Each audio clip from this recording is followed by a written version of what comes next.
German carmaker Porsche plunged by nearly 96% in the first 9 months of this year.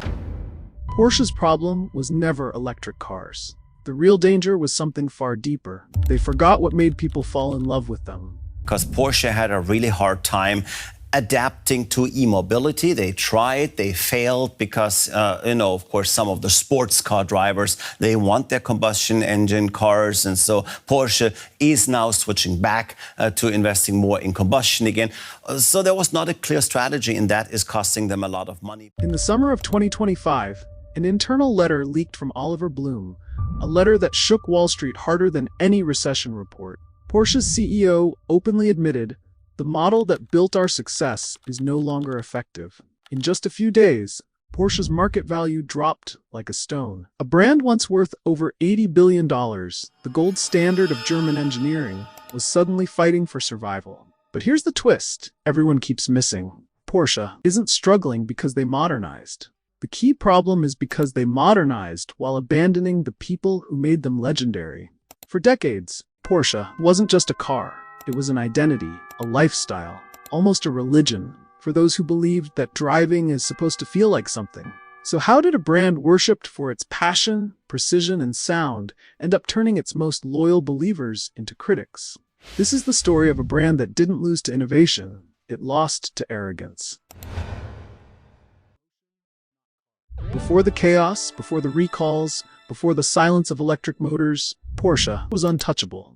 In the 1960s, when every brand chased horsepower and steel, Porsche chased something intangible, emotion. A Porsche didn't need a badge to be recognized. The lines of the 911 spoke louder than any logo, and that deep, guttural exhaust note, it didn't just announce a car, it announced a presence.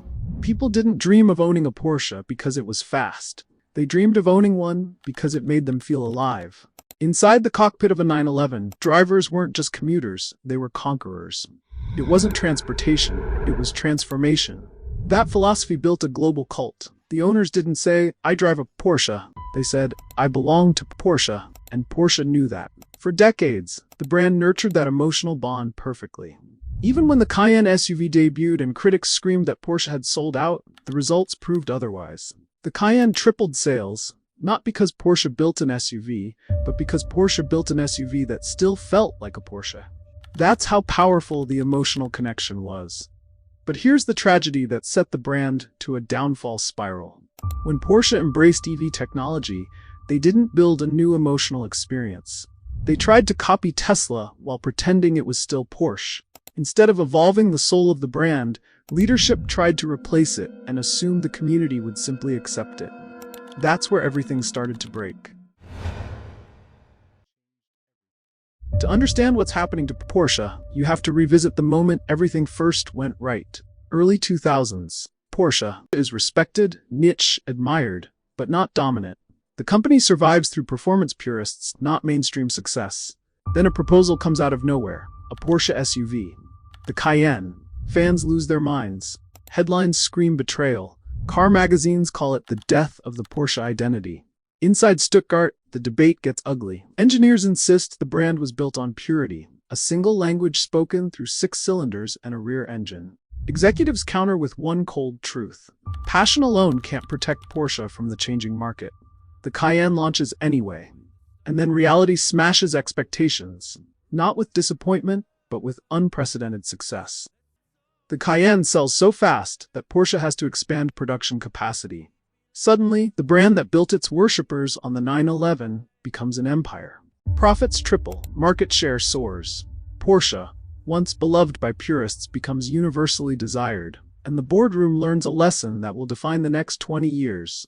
You can scale Porsche without losing mystique. For a moment, it seems they're right. Fans complain, but they don't leave. Why? Because emotion still comes first. The Cayenne felt like a Porsche. The sound, the aggression, the road presence, it didn't replace the 911, it expanded the dream. Porsche became a lifestyle, not just a fantasy. But success ironically creates vulnerability. Inside Porsche HQ, a new belief starts to form. If the company could break one sacred rule and be rewarded, maybe the rules don't matter anymore. Instead of, how do we protect the emotion? The question shifts to, how far can we push and still get away with it? This is the moment the collapse truly begins. Not when profits fall, not when customers complain, but right here, when Porsche convinces itself that loyalty is guaranteed. The Cayenne didn't kill Porsche. The Cayenne convinced Porsche it was invincible. And when a brand begins to believe its fans will follow it anywhere, it stops looking back to see if they actually are. No moment in Porsche's modern history is more polarizing than the announcement that the company would go fully electric. Perhaps it sounded great on paper, because investors loved it, governments applauded it, and even analysts predicted a new golden era. The market believed Porsche could do what nobody else could: take the raw, mechanical violence of a combustion engine and translate it into electricity without losing the soul. The slogan was bold, almost defiant: the soul, electrified. And fans didn't hate the idea. That's the part outsiders never understood. Porsche lovers are not anti-EV, they're anti-identity loss. Inside Porsche HQ, the tension hits a breaking point. For the first time in decades, passion stops leading the company. Engineers, the lifeblood of Porsche's mythology, argue that the EV revolution needs time. They warn that if the sound, weight distribution, and visceral driving character disappear, the legacy disappears with it. One internal proposal even suggests keeping combustion engines alive, not for performance, but for cultural preservation. Executives see a different picture. The stock market is rewarding electrification. Shareholders expect acceleration, not hesitation. "We cannot build the future by looking at the past," one senior board member says in a private meeting. The message is clear. Emotion won't be the priority anymore. Growth will. The internal battle doesn't end with compromise. It ends with defeat. The engineers lose. For decades, Porsche operated with a dual leadership philosophy. Engineers guarded emotion. Executives guarded financial growth. But in the pursuit of electrification, the balance is destroyed. The guardians of emotion are pushed aside. The financial strategists take the wheel. What made Porsche special? The irrational obsession with how a car feels, not just how it performs. And here lies the irony. Porsche does intend to keep the soul alive. They truly believe they can electrify emotion. But when the people responsible for that emotion lose influence, the mission becomes impossible. Porsche didn't lose its way because of EVs. It lost its way because, for the first time, business came before belonging. Porsche stands today at a moment of sharp contradiction. Stable demand on the surface, but structural and emotional instability underneath.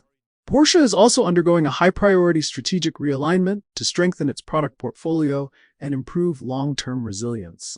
However, these signals of strength mask deeper challenges. Porsche has cut its full-year 2025 sales outlook as tariffs and weakening demand, especially in China, put pressure on performance. China, once Porsche's strongest growth engine, recorded a 26% drop in deliveries over the first 9 months of 2025. A decline that is difficult for a luxury brand to absorb without reputational impact.